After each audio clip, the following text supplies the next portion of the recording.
أستعيذ بالله من الشيطان الرجيم بسم الله الرحمن الرحيم Chapter 30 38வது ஆயத்தை பார்ப்போம். பிஸ்மில்லாஹ். 30th Surah, Surah Rum, Ayat 38. ஆகவே உறவினருக்குரிய அவர்கள் உரிமையையும் கொடுத்து விடுவீராக. இப்போ தர்ம விஷயத்துல எப்படி உதவி செய்யும் என்ற விஷயத்துக்கு அல்லாஹ் சொல்றான். நீங்க உறவினர் விஷயத்தில் அவருக்கு உள்ள பகுதியை பங்கை கொடுத்து விடுங்கள் என்று அல்லாஹ் ரசூலுக்கு சொல்றான். இப்போ நீங்க சம்பாதிக்கிறீங்க அல்லது பிசினஸ் பண்றீங்க அல்லது நிலம் விளைச்சல்ல நிறைய பழங்கள், காய்கறிகள், நெல், கோதுமை இதெல்லாம் உங்களுக்கு வருது. இது உங்களுடைய பங்கு, நீங்க சம்பாதிச்சது. இதுல உறவினர்களுக்கு உரிய பங்கை நீங்கள் கொடுத்து விட வேண்டும். அவங்கள பார்ட்னர்ஸ் கிடையாது, பங்குதாரர்கள் கிடையாது. அந்த உறவினர்கள் யார் என்றால் உங்களுடைய தாய் தந்தைக்கு க்ளோஸ் நெருங்கிய உறவினர்கள். நம்பர் 1, உங்கள் தந்தை மார்களின் சகோதரர்கள், சகோதரிகள், உங்கள் தாயின் சகோதரர்கள், சகோதரிகள். இது ஃபர்ஸ்ட் உறவு. செகண்ட் உறவு உங்கள் குடும்பம், நீங்களும் உங்கள் மனைவி, உங்கள் பிள்ளைகள். அதுக்கப்புறம் உங்களுடைய சகோதரர்கள், சகோதரிகள். இதுதான் ஒரு ஃபர்ஸ்ட் உறவினர்கள். இவங்களுக்கு முதல்ல அவன் கஷ்டத்துல இருந்தா, நஷ்டத்துல இருந்தா, பசியோடு இருந்தால், எந்த வசதியும் இல்லாமல் இருந்தால் அவர்களுக்கு தாராளமாக முதல் உதவி, முதல் தர்ம செயலை ஆரம்பியுங்கள், கொடுங்கள். அவங்க நல்லா இருந்தார்கள் என்றால் தேவையில்லை. அடுத்தது தூரத்து உறவினர்கள் கொடுங்க. தூரத்து கஷ்டப்படுறவங்க தான். உண்மையிலேயே எந்த வசதியும் இல்லாமல் பசியோடு வாடிக்கொண்டிருக்கும் அந்த உறவினர்களுக்குத்தான் சொல்றானே தவிர மற்றபடி எந்த செலவும் கிடையாது. பசிக்கு சாப்பாடு கொடுத்தே தீர வேண்டும். இதில் பாகுபாடு பார்க்கக்கூடாது. இது அல்லாஹ்வுடைய கட்டளை. கொடுத்து விடுங்கள். இன்னும் கையில பணம் வசதி இருக்குதா? இப்ப ஏழைகள், அனாதைகள், தரித்திரர்கள், மிஸ்கீன்கள் இப்படியாக நீங்க கொடுக்க வேண்டும். அடுத்தது, அவ்வாறே ஏழைக்கும் வழிபோக்குக்கும் அவரவர்க்குரியதை நீர் கொடுத்து வருவீராக. எவர்கள் அல்லாஹ்வின் திருப்பொருத்தத்தை நாடுகிறார்களோ அவர்களுக்கு இது மிக்க நன்மையுடையதாகும். அல்லாஹ்வுடைய ரஹ்மத்து, பரக்கத்து, திருப்பொருத்தம் யார் வேணும்னு ஆசைப்படுகின்றார்களோ அவர்களுக்கு இந்த நற்செயல்கள், யாருக்கெல்லாம் கொடுக்க வேண்டும் என்ற தர்மத்தை அல்லாஹ் விவரித்திருக்கின்றானோ இது நன்மையாக அவர்களுக்கு. அல்லாஹ்வுடைய திருப்பொருத்தம், அல்லாஹ்வுடைய ரஹ்மத்து, அல்லாஹ்வுடைய பரக்கத்து, அல்லாஹ்வுடைய பாதுகாப்பு, அல்லாஹ்வுடைய உதவி, இது யார் வேண்டும் என்று ஆசைப்படுகின்றார்களோ அவர் இந்த மாதிரி தர்மத்தை செய்து கொள்ளட்டும். அல்லாஹ் சொல்லியபடி தர்மம் செய்தால்தான் நீங்கள் குர்ஆனை புரிந்து கொள்ள முடியும், குர்ஆனை பின்பற்ற. இது ரெண்டும் இல்லாமல் எதுவுமே செய்ய முடியாது. அவ்வாறு கொடுத்த வருபவர்கள் தாம் வெற்றியாளர்கள் ஆவார்கள். இந்த மாதிரி அல்லாஹ் சொல்லிய பிரகாரம் தர்மத்தை நிலைநிறுத்தி இதன்படி தன் வாழ்க்கையை அமைத்துக் கொண்டார்களோ இவர்கள்தான் வெற்றியாளர்கள். வெற்றியாளர்கள் என்றால் சொர்க்கம் செல்லக்கூடியவர்கள். 39. மற்ற மனிதர்களுடைய செல்வங்களுடன் சேர்ந்து உங்கள் செல்வம் பெருகும் பொருட்டு நீங்கள் வட்டிக்கு விடுவீர்கள், ஆனால் அது அல்லாவிடம் பெருகுவதில்லை. நீங்க உங்க மற்றொரு பணத்தை வைத்துக்கொண்டு அதை வட்டிக்கு விட்டு சம்பாதிக்க வேண்டும் என்று ஆசைப்படுவீர்களானால் அது எந்த காலத்திலையும் பெருகாது, உதவாது. பதிலாக உங்களை நரகத்தில் தள்ளிவிடும். செய்யாத வட்டியே வேண்டாம், செய்யாதீர்கள். ஆனால் அல்லாவின் திருப்பொருத்தத்தை நாடி ஜக்காத்தாக எதை நீங்கள் கொடுக்கிறீர்களோ அது அல்லாவிடத்தில் பெருகும். ஆனால் அந்த பணத்தை ஒரு ஆளுக்கு கொடுத்து வட்டி வாங்காம நீ கஷ்டப்படுகின்றாய். அந்த பணத்தை திருப்பி தருவதற்கு உனக்கு ரொம்ப கஷ்டமா இருக்கும். எனக்கு ஆணை கொடுத்து இருக்கின்றது, அதை நீ வச்சிக்கப்பா, ஜக்காத்தா வச்சிக்கப்பா என்று நீ கொடுத்தால் மிக்க நன்மையா. திருப்பித்தா, கொடுத்த கண்ணை திருப்பித்தான் நிற்கிறீங்கல்ல. ஆனால் கொடுக்க முடியாத நிலையில் இருக்கும் பொழுது தான் கேட்குறீங்கள, தொந்தரவு பண்ணுறீங்கள, செய்யாதீங்க. அது ஜக்காத்தா கொடுத்து தர்மமாக கொடுத்து விட்டுர்கள் என்று அல்லாஹ் சொல்லுகின்றான். அது அல்லாவிடத்தில் பெருகும். அது அல்லாவிடத்தில் உங்களுக்கு நன்மை அதிகமாகிக் கொண்டே போகும். அத்தகையோர் தம் நற்கூலியை இரட்டிப்பாக்கி கொண்டவர்கள் ஆவார்கள். இவர் அல்லாஹ்வுடைய கூலி 2 மடங்கு தருன்னு சொல்றாங்கல்ல, அந்த 2 மடங்கு பெற்றவர்கள் இப்படிப்பட்ட தர்மம் செய்யக்கூடிய மக்கள் தான். 40. அல்லாஹ் தான் உங்களை படைத்தான், அவனே பின் உங்களுக்கு உணவு அளித்தான். அல்லாஹ் தான் உங்களை படைச்சான்பா, உங்களுக்கு அவன்தான் அதுக்கு பின்ன உணவு அளிச்சான்பா. படைச்ச பிறகு பசி உண்டாகும்பா. இந்த பசிக்கு உணவு நீ தயார் பண்ணுங்க. கொஞ்சம் யோசிச்சு பாருங்க. ஆதம் படைச்சான், நிச்சயம் பசி இருக்கு, மனுஷன் தானே படைச்சாச்சு. அப்போ இவரை அரிசியை கண்டுபிடிச்சாரு, சாப்பிட்ற பொருளை கண்டுபிடிச்சாரு. இவனுக்கு மனிதனுக்குன்னு சாப்பிட்றதுக்காக எல்லா பொருளையும் அவன்தான் படைத்தான் வாழ்வதற்கு. ஏன்னா இப்படிதான் வாழ போற மனிதன். இது மண்ணில் படைத்த மனிதனுக்கு மண்ணிலிருந்து வரும் உணவை அவனுக்கு கொடுத்து, இந்த மண்ணிலிருந்த எல்லா வித பாக்கியங்களும் உங்களோட பிரயோஜனங்களும் இந்த மண்ணில் தான் கிடைச்சதே தவிர எங்கேயும் கிடைக்கும். நீங்கள் உபயோகப்படுத்தும் பொருட்கள் அனைத்தும் மண்ணிலிருந்து வந்ததுதான், நீங்கள் தயாரிக்கவில்லை. உங்களுக்காக அல்லாஹ் அனைத்தையும் உற்பத்தி செய்திருக்கின்றான், படைத்திருக்கின்றான். அவனே பின் உங்களுக்கு உணவு அளித்தான், அவனே பின்னர் உங்களை மரணிக்க செய்கிறான். பின்னர் மரணம் அடைகிறீங்க, பிறகு அவனே உங்களை உயிர்ப்பிப்பான். இவற்றில் ஏதேனும் ஒன்றை செய்யக்கூடியதாக உங்கள் இணையாளர்கள் உண்டா? இந்த மாதிரி செய்யக்கூடிய இந்த செயல்கள் நான் படைச்சேன். உங்களுக்கு வேண்டிய உணவு செய்ய கொடுத்தேன், உங்களை வாழ வைத்தேன், பின்னர் உங்களை மரணிக்க செய்வேன், பின்னர் உயிர்களை எழுப்புவேன். இந்த மாதிரி செய்யக்கூடிய நீங்கள் வணங்கும் தெய்வங்கள் கடவுள் இருக்கின்றனவா என்று அல்லாஹ் குர்ஆன் கேட்கின்றான். அல்லாஹ் நம்ம அனைவரையும், உலக மக்கள் அனைவரையும் பார்த்து இந்த கேள்வியை கேட்கின்றார். இந்த மாதிரி நான் செய்கின்றேன், நான் செய்கின்ற மாதிரி நீங்கள் யாரெல்லாம் கடவுள்கள், தெய்வங்கள், ஆண்டவர்கள் என்று கூறுகின்றீர்களோ அவர்கள் யாரா இந்த மாதிரி செய்ய இருக்கின்றார்களா என்று மனிதர்களை பார்த்து அல்லாஹ் இந்த குர்ஆன் மூலமாக கேட்கின்றான். அல்லாஹ் மிகவும் தூயவன், அவர்கள் இணை வைப்பதை விட்டும் மிகவும் உயர்ந்தவன். அவன் தூய்மையான தூய்மையான. நீங்க யாரெல்லாம் அல்லாஹ்வுக்கு பதிலாக இதை நம்பலாம்.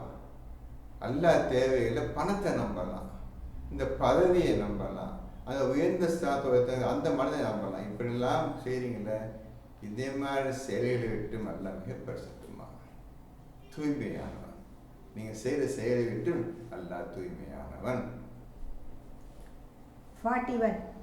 மனிதர்களின் கைகள் சம்பாதித்தவற்றின் தீ செயல்களின் காரணத்தால் தரையிலும் கடலிலும் கொந்தளிப்பு வெளிப்பட்டுவிட்டன. இப்ப மனிதர்கள் செய்யும் தீய காரியத்தினால் கடலிலும் தரையிலும் கொந்தளிப்பு ஏற்பட்டுவிட்டு, இப்போ நீங்க அல்லாஹ் விட்டுட்டீங்க. அல்லாஹ்வுக்கு இணையாக மற்ற எல்லா பொருள்களையும் விஷயங்களையும் வைத்து விட்டு, இது போதும், அல்லாஹ் தேவை கிடையாது, இதை நம்புவோம், இதன் பிணப்போம், அல்லாஹ் தேவை கிடையாது, இதன்று உதவி கேட்போம், அவன்கிட்ட உதவி கேட்போம் என்று எல்லா அநியாயம் பண்ணிட்டீங்கல்ல. எல்லோரையும் அல்லாத காப்பாற்றிட்டு இருக்கிறான்.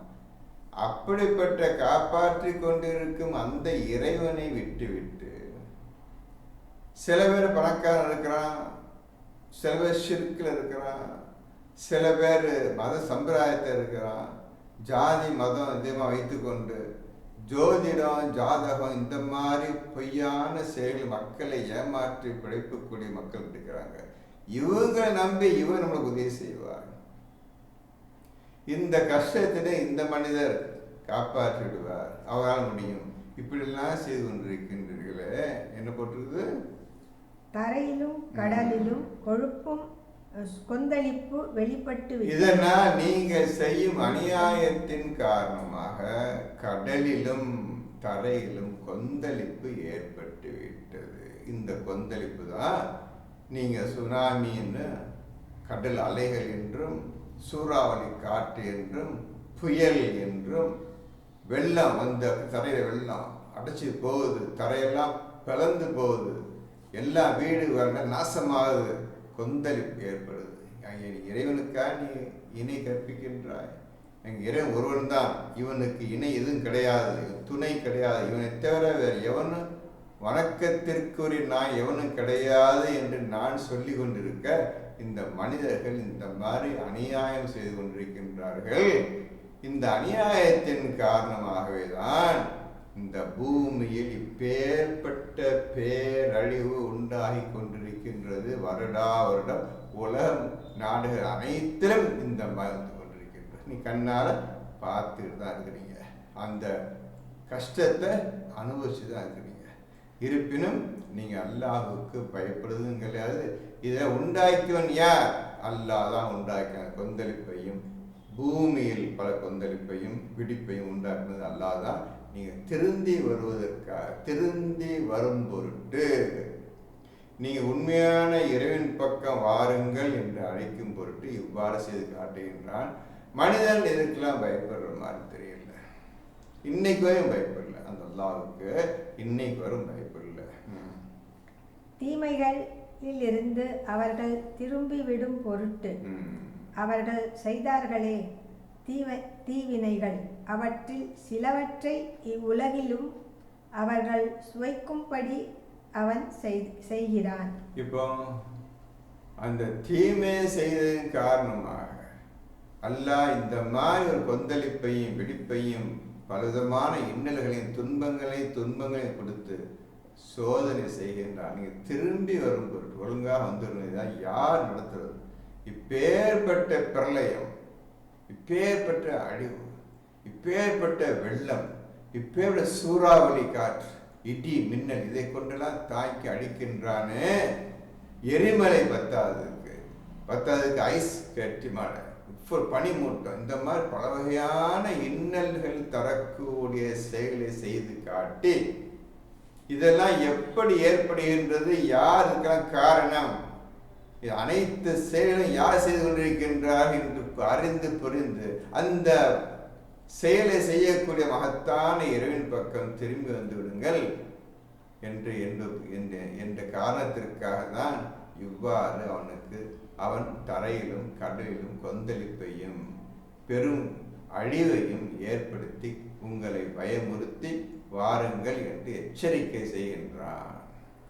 42. பூமியில் நீங்கள் சுற்றி திரிந்து உங்களுக்கு முன் இருந்தவர்களின் முடிவு என்ன ஆயிற்று என்பதை நீங்கள் கவனித்து பாருங்கள். எத்தனையோ ஊர்கள், எத்தனையோ கட்டிடங்கள், பெரும்பெற கூட்டங்கள்லாம் அடிச்சிருக்கிறேன். ஒரு அடி எப்படி என்ன மாதிரி ஆயிடுச்சு நீங்க சுற்றி பார்க்க வேண்டியதானப்பா. எவ்வளோ ஊர்களை மண்ணுக்குள்ளே அனுப்பியிருக்கிறேன், தள்ளி மண்ணுக்குள்ளே புதைச்சிட்டேன். எத்தனையோ ஊர்களை தரமட்டமாக்கியிருக்கிறேன், எத்தனையோ ஊர்களை வெள்ளத்துக்கு அடித்திருக்கின்றேன், இடியை கொண்டு அடிச்சிருக்கின்றேன், மின்னலை கொண்டு அடித்திருக்கின்றேன். இப்போ பாருங்க, சுற்றி பாருங்க, யார் அடித்தது, என்ன காரணத்திற்காக இந்த மனிதர்கள் அழிக்கப்பட்டார்கள் என்று கூட நீங்க சிந்திக்க மாட்டீங்களா?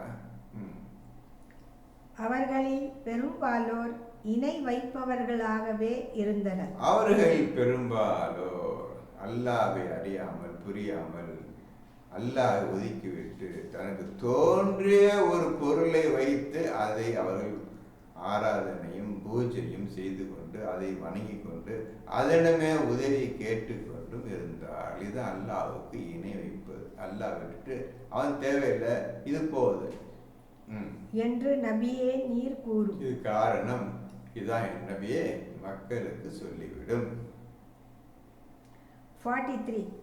ஆகவே அல்லாஹ்விடம் இருந்து எவரும் தடுத்து நிறுத்த முடியாத அந்த தீர்ப்பு நாள் வருவதற்கு முன் நீர் முகத்தை நிலையான மார்க்கத்தில் நிலை நிறுத்துவீராக.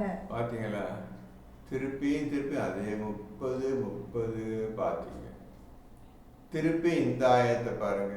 ஆகவே அந்த கடைசி நாள், யுக முடிவு நாள், அழிவு நாள் வருவதற்கு முன்னரே நீர் உம்முடைய முகத்தை தூய்மையான மார்க்கத்தின் பக்கம், தூய்மையான தீனின் பக்கம், தூய்மையான மார்க்கம் என்றால் தூய்மை இஸ்லாத்தின் பக்கம் குரானிகள். தூய்மையான மார்க்கம் என்ற மார்க்கத்துக்கு பக்கத்தில் இஸ்லாம் இருக்கு. தூய்மையான இஸ்லாத்தின் பக்கம் முற்றிலும் முகத்தை திருப்பி நிலைநிறுத்துவீராக. திருப்பிடுங்க, அப்போ திருப்ப முடியாது. இப்பவுமே திருப்பி வாழ்க்கை இஸ்லாமிய வாழ்க்கையை அமைத்துக் கொள்ளுங்கள் என்ற ரசூலுக்கு அல்லாஹ் கட்டளையிடுகிறான். இந்த ரசூலை பின்பற்றுங்கள் சொல்றான். இப்போ நம்மள அதே மாதிரி முகத்தை திருப்பணும். திருப்பி பாருங்க, 30 அதே வார்த்தை தான். இந்த 30 42 இதுலயும் அதே 43 இதுலயும் அதே வார்த்தை தான். தீனின் பக்கம் திருப்பி நிலையத்திய சொல்றான். யாராவது நீங்க கவனிச்சுங்க தம்பி, கொஞ்சம் யோசிச்சு பாருங்க. இதெல்லாம் செய்யாம நீங்க என்ன செஞ்சிட்டு இருக்கீங்க அதையாவது நீங்க கொஞ்சம் யோசிச்சு பாருங்க. இந்த மாதிரி சொல்றான். எப்ப முகத்தை திருப்புற தீன் பக்கம், எப்ப முகத்தை திருப்புறாவது உங்க யாராவது எந்த ஒரு இமாம்கள் பேசணும் சொல்லி கொடுத்தாங்களா? எங்கேயாவது போய் அதை கேட்டீங்களா? அதை நீங்க படிக்கலாம். படிச்சுட்டு நீங்க அல்லாடதான் கேட்கணும். எப்படி இருந்தா என்ன செய்யறது, அல்ல எப்படி திருப்புன்னு கேட்டு அல்லா சொல்லி தருவாங்க. கேட்கலையே நீங்க. அவன் பக்கம் திரும்ப போட்டு தானே பூமியும் கடலிலும் கொந்தளிப்பு ஏற்பட்டிருக்கிறது. ஏன் செய்ய மாட்டேன்றீங்க? உண்மையின் பக்கம் ஏன் உங்களுடைய மனம் வர மாட்டேன் என்கிறது என்ன காரணம்? இந்த சொற்ப காலம்தான் வாழ்வோம் நல்லா தெரியும் உங்களுக்கு. கொஞ்ச காலம்தான் வாழ்வோம்னு தெரியும். அந்த கொஞ்ச காலத்துல நீங்க அநியாயம் செய்து கொண்டும் உண்மையான இறைவனை அறியாமல் மரணம் அடைய வேண்டும் என்று ஆசைப்படுகின்றீர்களே, அப்புறம் மரணம் அடைந்த பிறகு உங்களோட கூலி என்னவென்று குரான் சொல்லிவிட்டானே அல்ல. ஏன் இந்த இறைவன் பக்கம் நீங்க திரும்ப கூடாதுன்னு கேட்கின்றானப்பா. ஏன்பா செய்ய மாட்டேன்றீங்க? சரி, இதை வாங்க. அந்நாளில் அவர்கள் நல்லோர் தீயோர் என்ன பிரித்து விடுவார்கள். அந்த நாளில், யுக முடிவு நாளில், தீர்ப்பு நாளில் 2 பாகமாக பிரிந்து விடுவீர்கள். நல்லவர்கள் ஒரு பக்கமும் கெட்டவர்கள் ஒரு பக்கமாக பிரிந்து விடுவீர்கள். 44. எவன் நிராகரிக்கின்றானோ அவனுக்கே அவனது நிராகரிப்பு கேடாகும். எவன் இந்த குரானையும் அல்லாஹையும் ரசூலையும் வேண்டாம் என்று ஒதுக்கி தள்ளிவிட்டு இந்த உலகத்தை வாழ்கின்றானோ அந்த நிராகரிப்பு அவன் செயல் அவனுக்கே கேடாக முடிந்துவிடும். எவர் நற்காரியத்தை செய்தாரோ அவர்கள் தங்களுக்கே நன்மையை சித்தப்படுத்திக் கொள்கிறார்கள். எவர்கள் நல்ல காரியங்களை குர்ஆனில் சொல்லப்பட்ட நல்ல விஷயங்களை செய்கின்றார்களோ அவர்கள் நிச்சயமாக தன் சொர்க்கத்தை சித்தப்படுத்தி கொண்டார்கள், சொர்க்கத்தை தனக்காக ஏற்படுத்தி கொண்டார்கள். 45. நம்பிக்கை கொண்டு நற்செயல்கள் செய்தவர்களுக்கே அவன் தன் அருளில் இருந்து நற்கூலி கொடுக்கிறான். நம்பிக்கை கொண்டு அதாவது குர்ஆன் மீது நம்பிக்கை கொண்டு, ரசூல் மீது நம்பிக்கை கொண்டு, அல்லாஹின் மீது நம்பிக்கை கொண்டு நற்செயல்களை, இந்த குர்ஆன் சொல்லப்பட்ட எந்த காரியங்கள் எல்லாம் நீங்க செய்ய வேண்டும் என்று சொல்லியிருக்கின்றானோ அந்த செயல்களை யார் செய்கின்றார்களோ அவர்களுக்கு நற்கூலி அல்லாஹ் தருகின்றான். நிச்சயமாக அல்லாஹ் நிராகரிப்பாளர்களை நேசிக்க மாட்டான். இந்த மாதிரி அல்லாஹ்வை நம்பாம, அல்லாஹ் சொல்ல வச்சு கேட்காம, குர்ஆனை ஓதாம யாரெல்லாம் இந்த உலக தடுதலை மாதிரி ஆடு மாடுகள் மாதிரி தெரிந்து கொண்டிருக்கின்றார்களோ அல்லாஹ் அவர்களை நேசிப்பதில்லை, விரும்புவதில்லை, வெறுக்கிறான். 46 இன்னும் தன்னுடைய அருளிலிருந்து உங்களுக்கு அவன் சுவைக்க செய்வதற்காகவும், கப்பல் அவனுடைய உத்தரவினால் கடலில் செல்வதற்காகவும், அவனுடைய அருளை நீங்கள் தேடிக் கொள்வதற்காகவும், நீங்கள் நன்றி செலுத்துவதற்காகவும் நன்மாராயம் கூறுபவைகளாக காற்றுகளை அனுப்புகிறானே, அதுவும் அவன் அத்தாட்சிகளில் உள்ளதாகும். இது ஒரு மகத்தான சயின்ஸ். என்ன செய்யறாங்க சொல்லுங்க, என்ன சொல்றான்?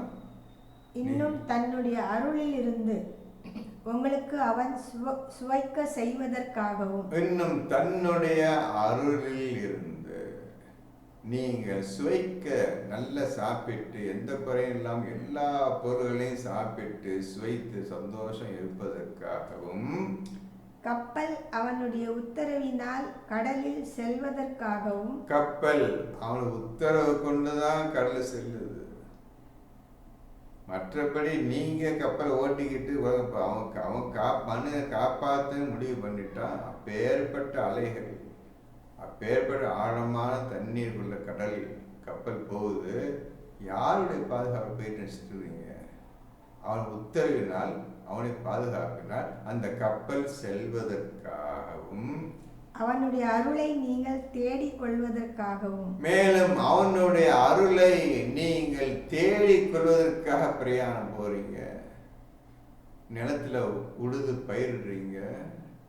உங்களுடைய வாழ்க்கைக்கு தேவையான அருளை தேடுவதற்காகவும், நீங்கள் நன்றி செலுத்துவதற்காகவும், இப்பேற்பட்ட செயலை அல்லாஹ் உங்களுக்கு தந்திருக்கின்றான். அவன் உங்களுக்காக உங்கள் வேலை செய்து கொண்டிருக்கின்றான். அப்பேற்பட்ட செயலை செய்யும் இறைவனுக்கு நீங்கள் நன்றி அல்லாஹ்வுக்கு செலுத்துவதற்காகவும், நீ நன்றி செலுத்து. இந்த மாதிரி செயல்களுக்கு நீங்க அல்லாஹ்வுக்கு நன்றி செலுத்தணும். அப்ப நன்றி செலுத்துவதற்காகவும் நன்மாராயம் கூறுபவைகளாக காற்றுகளை அனுப்புகிறானே, இந்த நல்ல காரியங்கள் நடப்பதற்காக காற்றை அனுப்புகின்றானே. மேலே சொன்ன 4 விஷயங்கள் நடப்பதற்கு காற்று தேவை. காற்று தேவை. காற்றுகளை அனுப்புகின்றானே அவன், அதுவும் அவன் அத்தாட்சிகளில் உள்ளதாகும். இதுவும் மகத்தான உண்மைகளில் உள்ளதா? இதை அவர் சிந்திக்க வேண்டாமா? என்னுடைய படைப்பை சிந்திக்க வேண்டாமா? அது எவ்வளவு விஷயம் அழகு உங்களுக்கு. இந்த 4 விஷயம் சொல்றானே, இந்த 4 என்ன நீ புரிஞ்சுக்கிறீங்களா? இது நீ பதில் சொல்ல முடியுமா? அதுக்கு இந்த ஆயத்துக்கு நீங்க பதில் சொல்ல முடியுமா? ஒவ்வொரு சொல்லி கொல்லிட்டு அவன் காற்றுகளை அனுப்புகின்றானே, காற்றுக்கு மேலே சொல்லி 4 விஷயத்துக்கும் என்னப்பா தொடர்பு, உறவு இருக்கின்றது? இதற்கும் அந்த 4 விஷயத்திற்கும் என்ன உறவு தேவை? என்ன உறவு இருக்கின்றது? என்ன தொடர்பு இருக்கின்றது? எந்த நன்மை இருக்கின்றது? சொல்லுங்க பார்ப்போம். கொஞ்சம் சொல்லுங்க பார்ப்போம். 47 மேலும் நிச்சயமாக நாம் உமக்கு முன்னர் தூதர்களை அவர்களுடைய சமூகத்தினிடம் அனுப்பி இருக்கிறோம். நபியே, நிச்சயமாக உமக்கு முன்னரும் நிறைய தூதர்களை அந்தந்த மக்களுக்கு அனுப்பி இருக்கின்றோம். நீங்க தான் ஃபர்ஸ்ட் கிடையாது, நிறைய அனுப்பிச்சிருக்கிறோம். அவர்களும் தெளிவான அத்தாட்சிகளுடன் அவர்களிடத்தில் வந்தார்கள். அவர்களும் தெளிவான அல்லாஹ்வுடைய ஆயத்துக்களை உண்மையிலே வைத்துக் கொண்டுதான் அந்த மக்களிடம் பேசினார்கள். பிறகு அத்தூதர்களை பொய்ப்பிக்க முற்பட்ட குற்றவாளிகளிடம் நாம் பழி வாங்கினோம். தூதர் பேச்சை கேட்கல. தூதர் சொல்ற பொய்யை சொல்றதுக்கே அவங்க முறைப்பட்டாங்க. இந்த மாதிரி அநியாயக்காரர்களை பழி வாங்க நாம் முடிவு செய்தோம். பழி வாங்கினோம். மேலும் நம்பிக்கையாளர்களுக்கு உதவி புரிதல் நம் மீது கடமையாகும். நம்பிக்கை கொண்டவர்களுக்கு ரசூல் பேச்சை கேட்டு சிறிதளவு மக்கள் வந்தார்கள். அந்த மக்களை காப்பாற்று நம் மீது கடமையாகும். 48 அல்லாஹ் தான் காற்றுகளை அனுப்பி அவற்றால் மேகத்தை ஓட்டி பிறகு அதை தான் நாடியபடி வானத்தில் பரத்தி பல துண்டுகளாகவும் ஆக்கிவிடுகிறான்.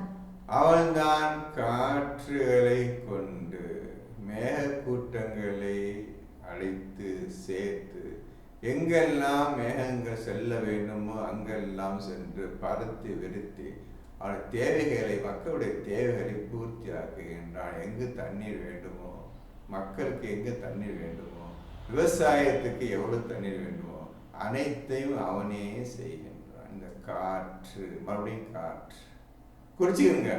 காற்று அப்படியே ஹெட்டிங் போட்டு அந்த ஆயத்து நம்பரையும் இந்த ஆயத்து நம்பரையும் எழுதிக்கிறேங்க.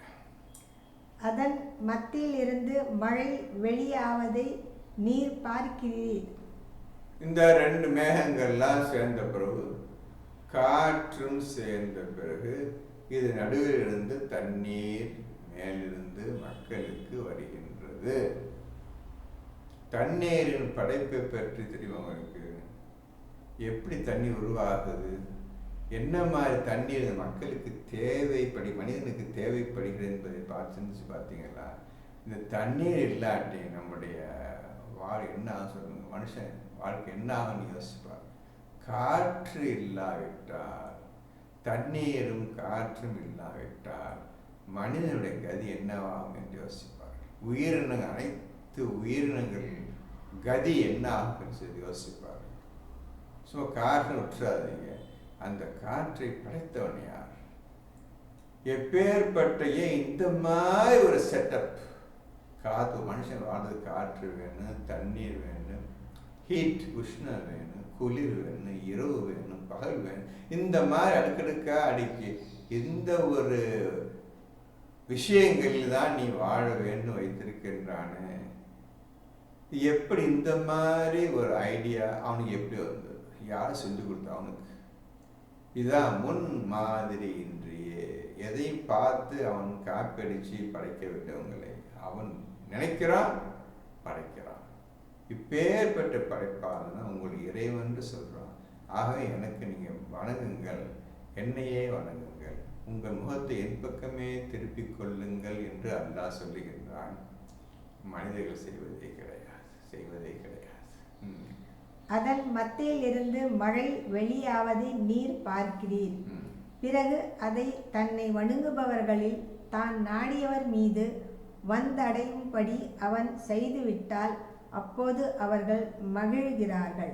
அப்போ தன் நாடியவர்கள் மீது யார் அல்லாஹுக்கு பயந்து அவன் சொல்லியபடி இந்த பூமி நடந்து கொண்டிருக்கின்றார்களோ அவர்களுக்கு காற்றை அனுப்பி மேகத்தை அவர் பக்கம் ஓட்டி சென்று அவர்கள் மீது மழையை பொழிய செய்தால் மிகவும் சந்தோஷம் அடைகின்றார்கள்.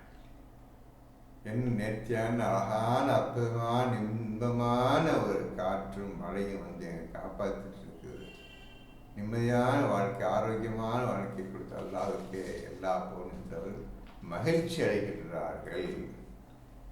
49 எனினும் அவர்கள் மீது அம்மழையானது இறக்கப்பட்டதற்கு முன்னர், மழையின்மையால் அதற்கு முன்னரும் அவர்கள் முற்றிலும் நிராசையுடையோராகவே இருந்தனர். அந்த மழை வருவதற்கு முன் காய்ஞ்சி போயிருந்தாங்க. குடிக்க தண்ணிலாம் கொஞ்சம் போயிடுச்சு. தண்ணி குறைஞ்சிக்கிட்டே போகுது. பூமி தண்ணி வற்றி கொண்டே போகின்றது.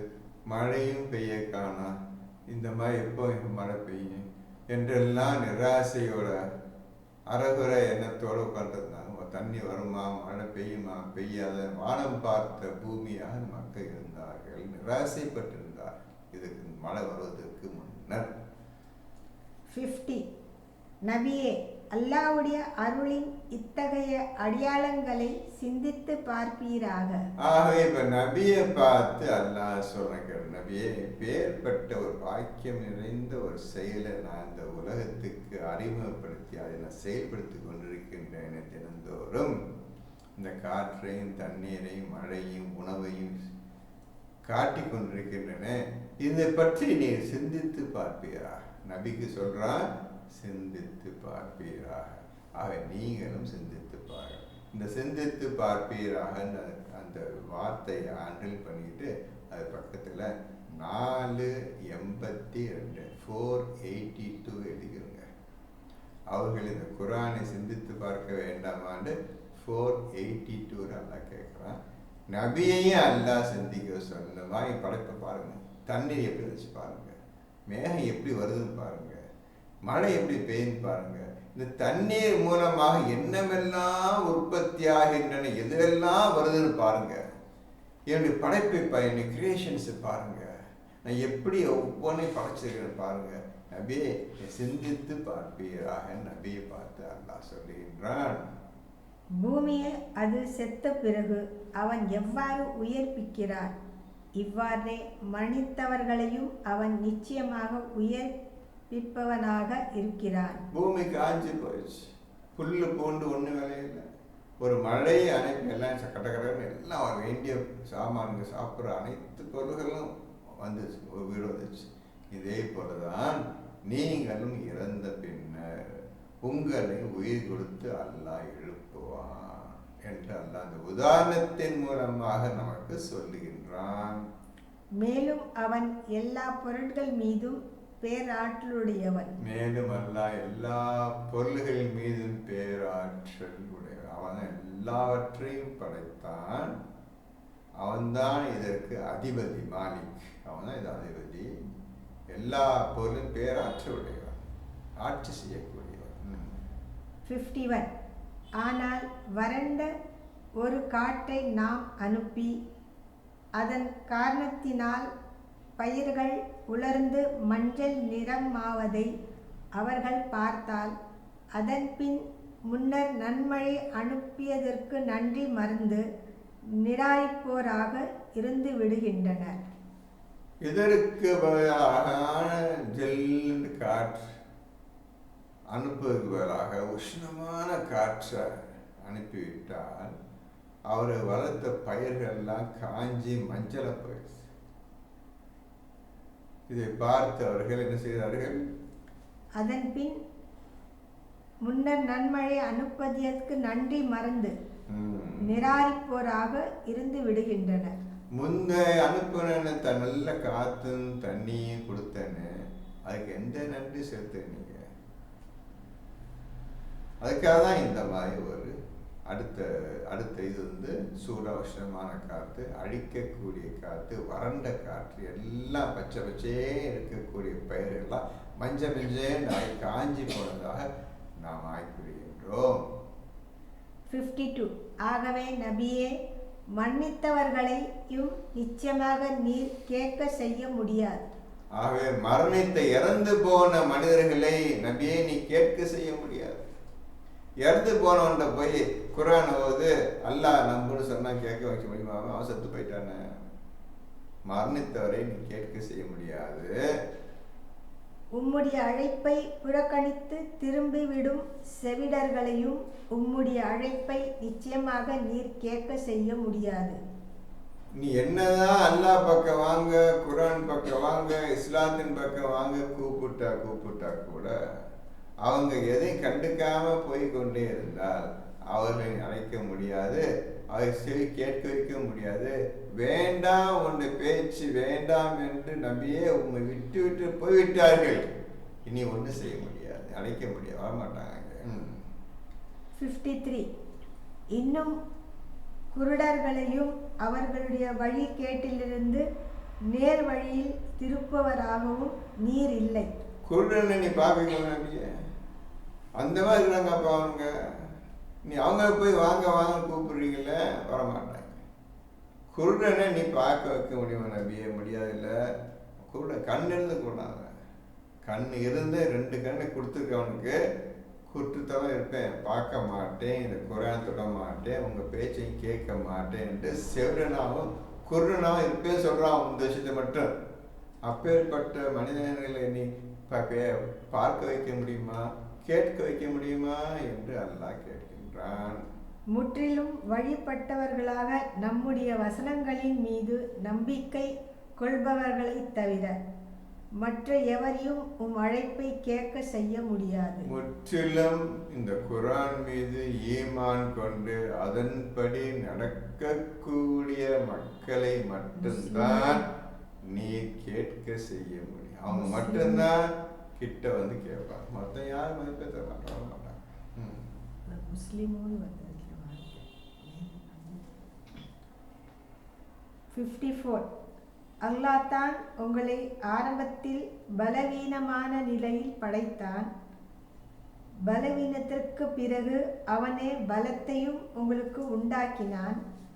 அந்த பலத்திற்கு பின் பலவீனத்தையும் நரையையும் அவனே ஆக்கினான். தான் நாடியதை அவன் படைக்கிறான். அவனே எல்லாம் அறிந்தவன், பேராற்றலுடையவன். பலகீனமா வீக் பர்சனாக உங்களை படைக்கின்றான். அதன் பின் பலத்தை கொடுக்கின்றான். அதன் பின் பலவீனமாக ஆக்குகின்றான். முடியெல்லாம் நரைச்சு போயிடுச்சு, வயதானவன் ஆக்கி விட்டான். அப்புறம் நரையும் அவனே ஆக்கினான். தான் நாடியதை அவன் படைக்கிறான். அவனே எல்லாம் அறிந்தவன், பேராற்றுடையவன். தன் நாடியதை அவன் படைக்கின்றான். தன் நாடியதை அவன் செய்கின்றான். அவனே எல்லாவற்றுமே பேராற்றலுடையவன் என்று தன்னை பற்றி அல்லாஹ் நமக்கு கூறுகின்றான். இந்த அல்லாஹ்வை அறிந்து கொள்வதற்கு நீங்க செய்யக்கூடிய ஒரே ஒரு காரியம், நீங்க தூய்மை உடையவர்களாக ஆகிவிடுங்கள். போதும். எந்த கஷ்டமும் படாது. தூய்மை உடையவர்களாக ஆகிவிடுங்கள். நிச்சயமா ஒண்ணுதான் நீங்க அல்லாஹ்வை அறிவதற்கும் புரிவதற்கும் உணர்வதற்கும் பின்னர் பயந்து நன்றாக நீங்க வணங்கி இந்த எந்த குறையில்லாமல் இந்த உலகில் வாழ்வதற்கு இது ஒரே ஒரு விஷயம், தூய்மையை கடைபிடிங்கள். பசுபகானல்லதி, மிக பரிசுத்தமான. எப்படி இந்த பரிசுத்த தன்மையை நீங்கள் அடைவீர்கள்? அவனுக்கு உருவம் கிடையாது. எப்படி பரிசுத்தன்மையை கொண்டாடுறதுக்குள்ள உருவம் இல்லாதவனுக்கு எப்படி பரிசுத்த தன்மை தூய்மையை கொண்டாடுறது? தூய்மைன்னா என்ன இன்று வரை யாருக்கும் தெரியாது. அவன் எந்த வகையில் தூய்மையானவன், பரிசுத்தமானவன் என்பது தெரியாது. நீங்கள் எப்படி அவனை போல் பரிசுத்தமானவர்களாக நீங்கள் ஆக போகின்றீர்கள் உங்களுக்கு தெரியாது. என்ன செய்ய போகின்றீர்கள்? குர்ஆனை ஒழுங்கா ஓதுங்கள். தூய்மையாவதற்கு என்ன வழி என்று பாருங்கள். குர்ஆன் தெளிவாக போடப்பட்டிருக்கின்றது. அப்படியும் கண்டுபிடிக்க முடியல, கஷ்டமா இருக்குது, அது சோம்பேறித்தனமா இருக்குது என்றால் குர்ஆன் ஓத வேண்டாம். இது அடைந்தே தீர வேண்டும், பரிசுத்தன்மை அடைந்தே தீர வேண்டும் என்று நீங்கள் ஆசைப்பட்டால் கேளுங்க. இன்ஷா அல்லாஹ், அல்லாஹ் நாடினால் பிஸ்மில்லாஹி உங்களுக்கு சில வழிமுறைகளை குர்ஆனிலிருந்து காட்டுகின்றேன். அதை நீங்கள் பின்பற்றுங்கள். நீங்கள் தூய்மை உடைய ஆவதற்கு அது கண்டிப்பாக உதவி செய்யும். பிஸ்மில்லாஹி அல்ஹம்துலில்லாஹி ரப்பில் ஆலமீன். ஹஸ்புனல்லாஹ். அடுத்த எபிசோடில் மறுபடியும் பார்ப்போம்.